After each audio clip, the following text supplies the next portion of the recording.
Doutor, como Fala, você Gordão. está? Tudo bem com você? Tudo em paz, tá no México? Estou no México.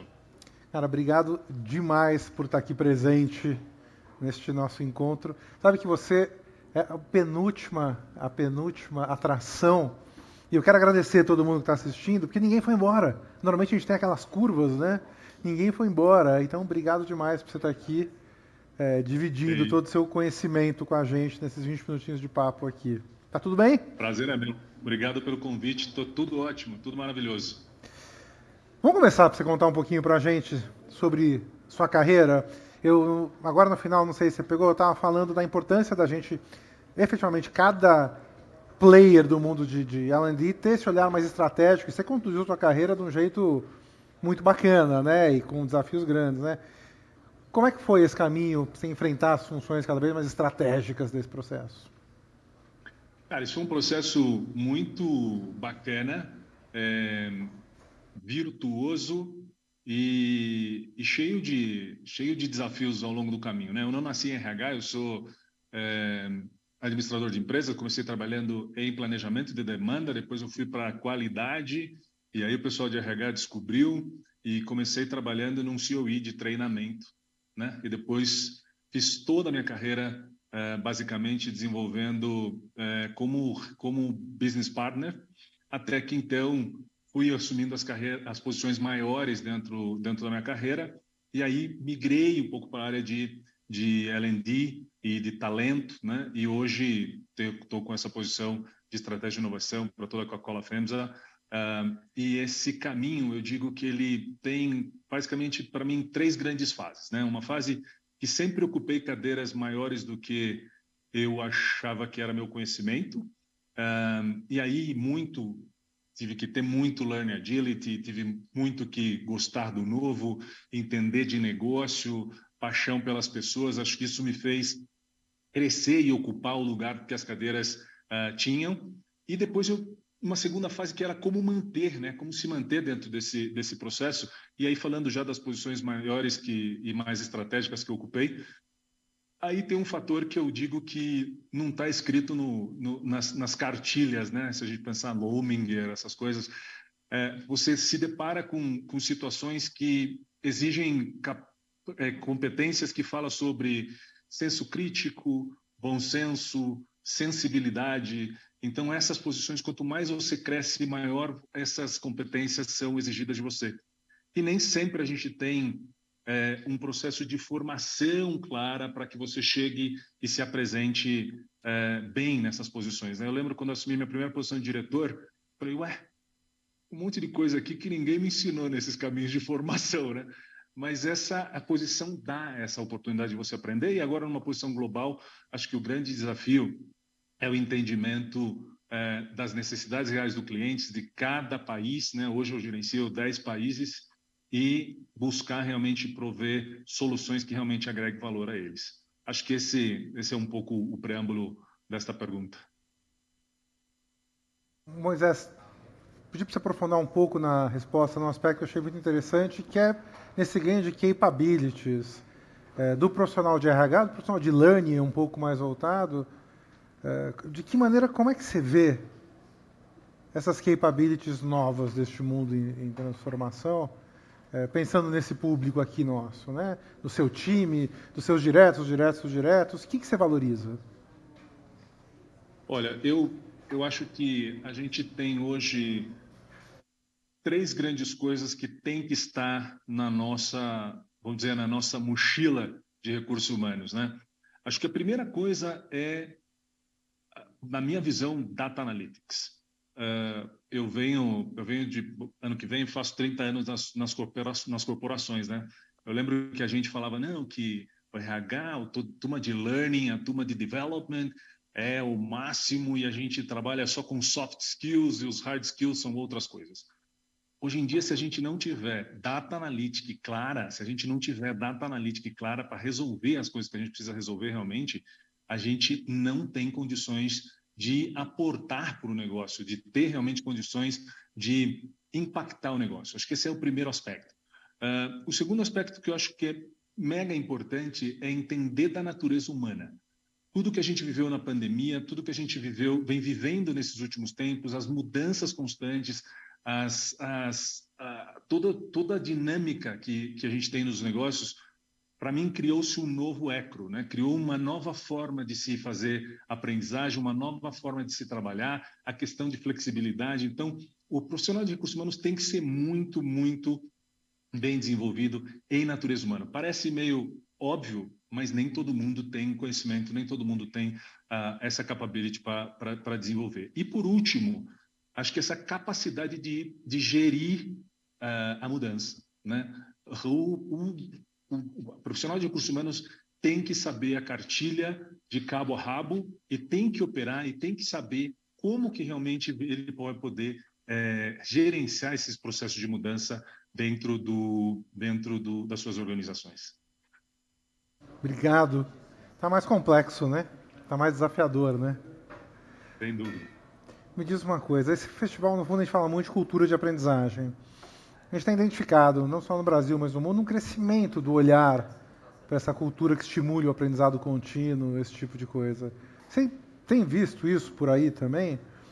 Como é que isso ocorre nas empresas que você atuou e atua? O foco numa cultura de aprendizagem, onde o treinamento não dependa só, o aprendizado não dependa só da parte de T&D. Olha, eu acho que a gente vem ouvindo várias coisas importantes, né, nesse sentido. A questão de lifelong learning, a questão da tecnologia aportando toda a questão do conhecimento. Eu acho que o ambiente da aprendizagem mudou muito, né?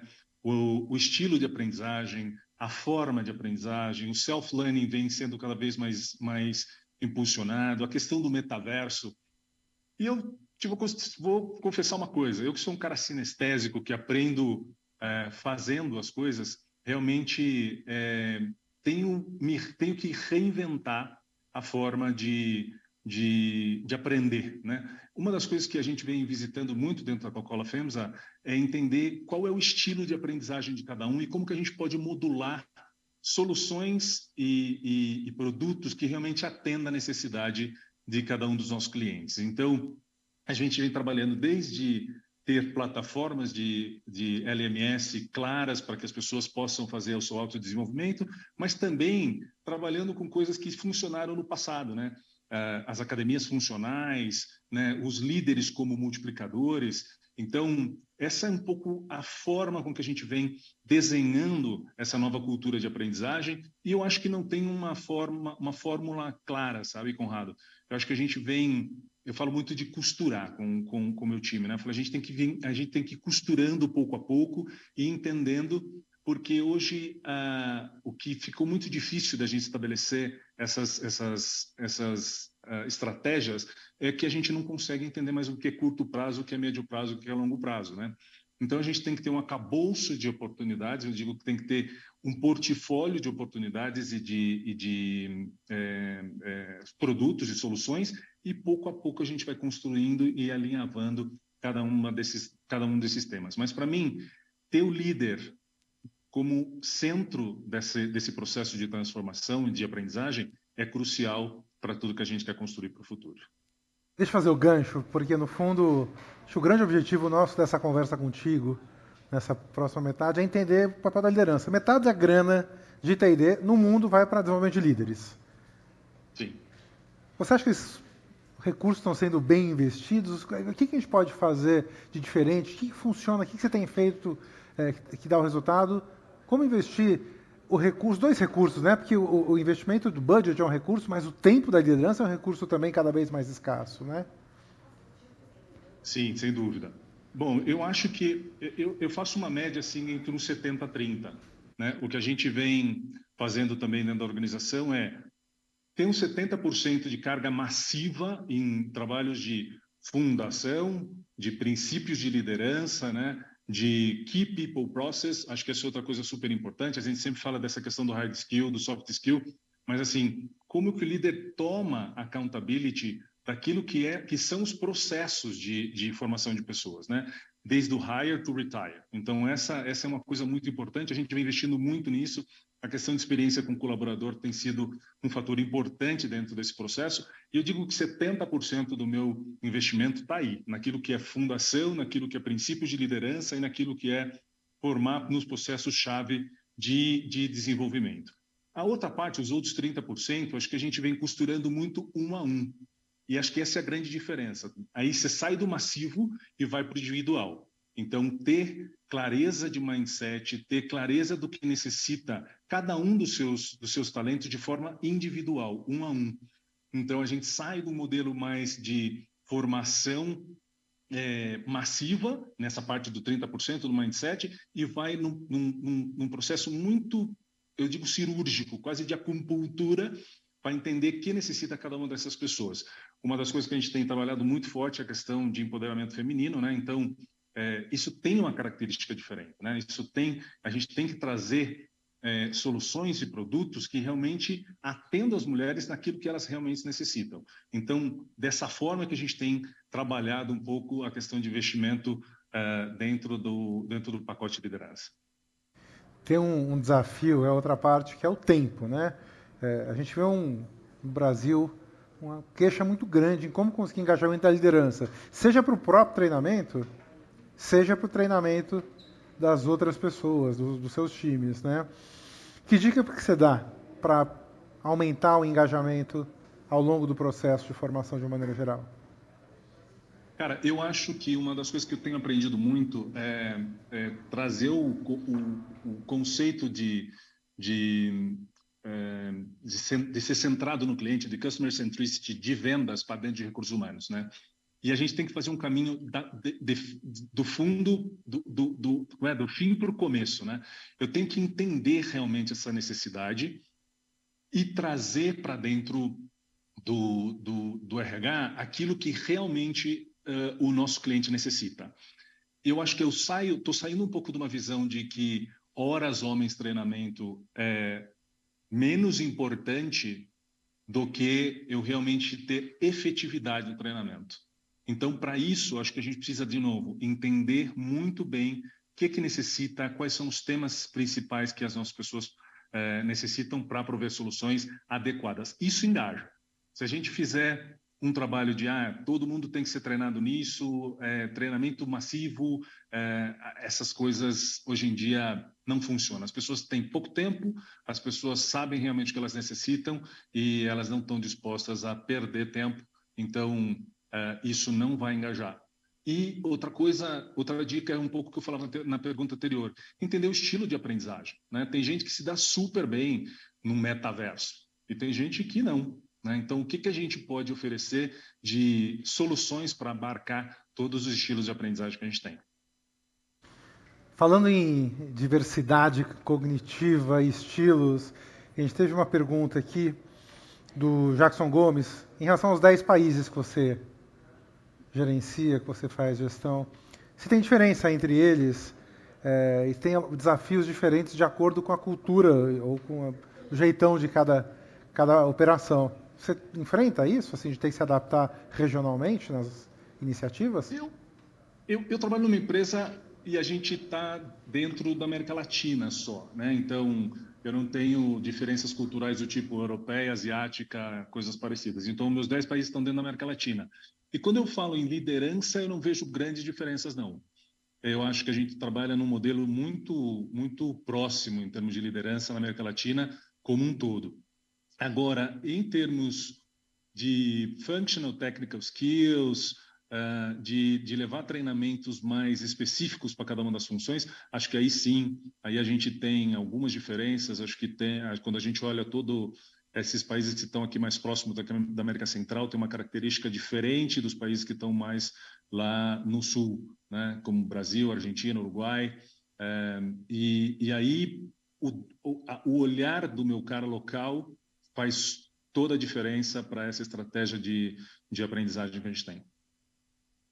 Thalita perguntou sobre dados dentro de treinamento e desenvolvimento. Você tem algum caso de como é que vocês estão utilizando aí, que você podia dividir para ela? Você falou da importância de utilizar, como é que vocês têm aplicado isso aí? A gente tem trabalhado com uma ferramenta bastante importante que é de medir efetividade de treinamento, né? Então, após os treinamentos, a gente vem utilizando as entrevistas para entender se aquilo que a gente estabeleceu no começo realmente tem feito sentido para nós. A gente, agora com a implementação de Employee Experience, a gente também, nos finais de treinamentos e depois dos treinamentos, a gente tem aplicado algumas pesquisas para medir não só a efetividade, mas também NPS.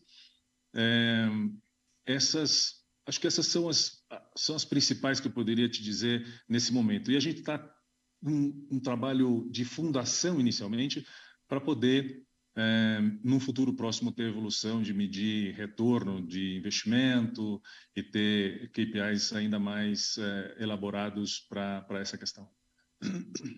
Zé, obrigado demais. Eu tenho uma pergunta Obrigado a pessoal. você. Você tem uma energia louca, desde que a gente se conhece, sei lá, desses 30 quantos, você tem uma energia muito forte. É, você mantém ela nessa complexidade, assim? Porque eu te vejo nas redes sociais, nunca te vi não rindo, eu acho. Até a gente trocou uma foto aqui agora.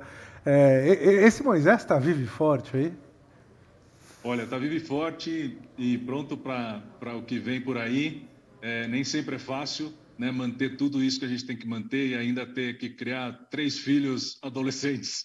Então, o cabelo está cada vez mais branco, mas, cara, eu acredito muito que a positividade nos leva a caminhos que a gente nunca sonhou.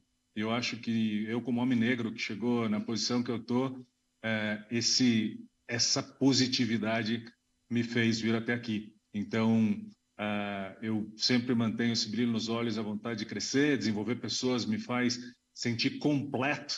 Então, cada vez mais eu quero fazer isso. Obrigado pelo convite, Conrado. Obrigado à turma toda aí e um excelente dia para vocês. Obrigado por ser essa inspiração, viu? Até. Beijo no coração. Beijo. Tchau, tchau.